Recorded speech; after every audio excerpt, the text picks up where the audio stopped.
శనిగ్రహ మహిమ. నీలాంజన సమాభాసం రవిపుత్రం యమాగ్రజం ఛాయామార్తాండ సంభూతం తం నమామి శనేశ్వరం. శనేశ్వరుణ్ణి స్తుతించి నిర్వికల్పానంద శనిగ్రహ మహిమ కథనం ప్రారంభించాడు. శని అనగానే మానవులలో భయము భక్తి పెనవేసుకుని పుట్టుకొస్తాయి. వక్రవీక్షణతో ఎంతో కీడు చేస్తాడో శుభవీక్షణతో అంతకు రెండింతలు మేలు చేసే గ్రహం శనేశ్వరుడు. ఆయన ఆగ్రహం మనలో భీతిని పుట్టిస్తుంది, అనుగ్రహం ధైర్యస్థైర్యాలనిస్తుంది. శని మనిషికి చాలా చాలా ఇష్టమైన దానిని ప్రసాదించే గ్రహదేవత.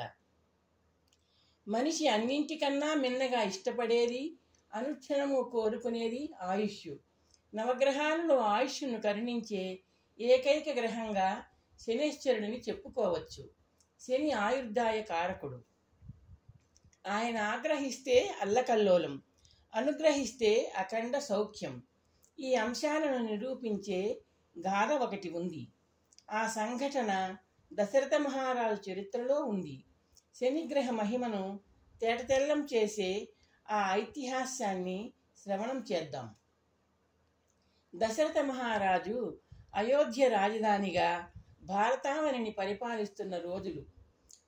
ఆస్థానములో నిత్యము పంచాంగ పఠనం చేసి గ్రహాల చలనాన్ని విశ్లేషించి శుభాశుభాలు వివరించే జ్యోతిష పండితులు ఒకనాడు భయాందోళనలు కలిగించే భవితవ్యం గురించి తెలియజెప్పారు.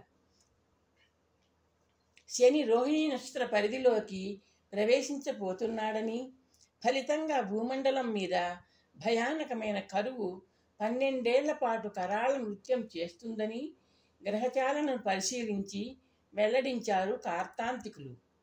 12 వర్షాలు సాగే అనావృష్టి కారణంగా త్రాగడానికి నీళ్లు, తినడానికి తిండి ఉండవని, ఊహించలేని పరిమాణంలో ప్రాణిక్షయం జరిగిపోతుందని హెచ్చరించారు.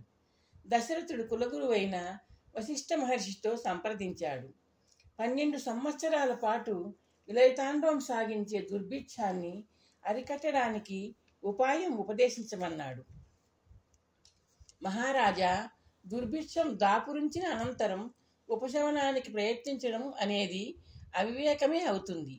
దుర్భిక్షం రాకుండా నిరోధించడమే రాజుగా నీ కర్తవ్యం. వశిష్ఠ మహర్షి తన అభిప్రాయాన్ని వెల్లడించాడు. దుర్భిక్షం దాపురించకుండా ఆపడమా అంటే మహావరుణ యాగాలు లాంటివి చేయడమా గురుదేవా? దశరథుడు ప్రశ్నించాడు. రోహిణీ పరిధిలోకి ప్రవేశిస్తున్న శక్తి సామాన్య గ్రహం కాదు, శనేశ్వరుడు. యాగాలు యజ్ఞాలు ఆయనను ఆపలేవు. అయితే కరువు కాటకాలు రాకుండా నిరోధించడానికి మేం ఏం చేయాలో సూచించండి. శనేశ్వరుడు రోహిణీ నక్షత్ర మండలంలోకి ప్రవేశించకుండా నిరోధించడమే. వశిష్ఠుడు చిరునవ్వు నవ్వాడు. జటిలమైన సమస్య ఇది. మన మంత్రులతో సమాలోచన చేద్దాం గురుదేవా, దశరథుడు సాలోచనగా అన్నాడు.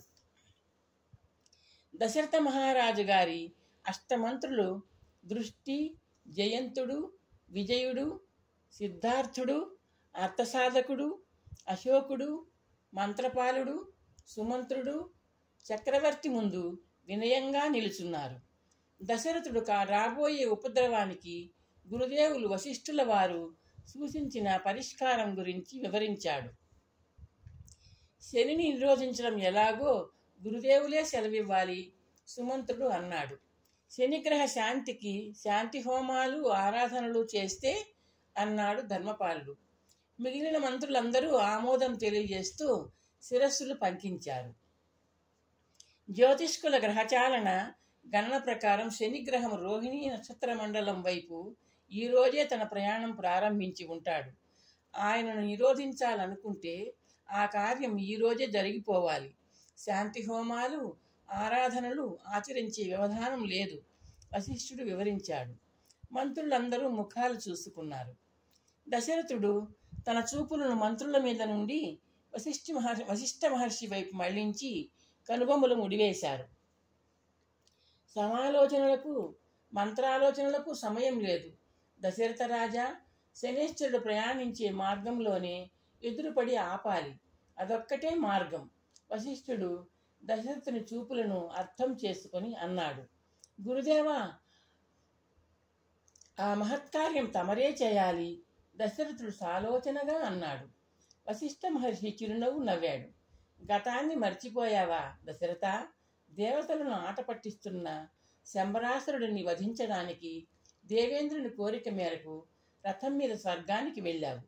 10 రూపాలు ధరించి దశ దిశల నుండి బాణవర్షం కురిపించిన శంబరాసురుణ్ణి ఒకే రథాన్ని ఒకే సమయంలో దశ దిశలు మళ్లిస్తూ యుద్ధం చేసి అసువులు హరించావు కదా. ఆ క్షణంలో మీ నిజనామధేయం ఏమి స్థానంలో దశరథుడు అనే సార్థక నామధేయాన్ని బ్రహ్మ అనుగ్రహించారు కదా. రథాన్ని అధిరోహించి గ్రహ నక్షత్ర మండలానికి వెళ్ళు, శనిని నిరోధించు.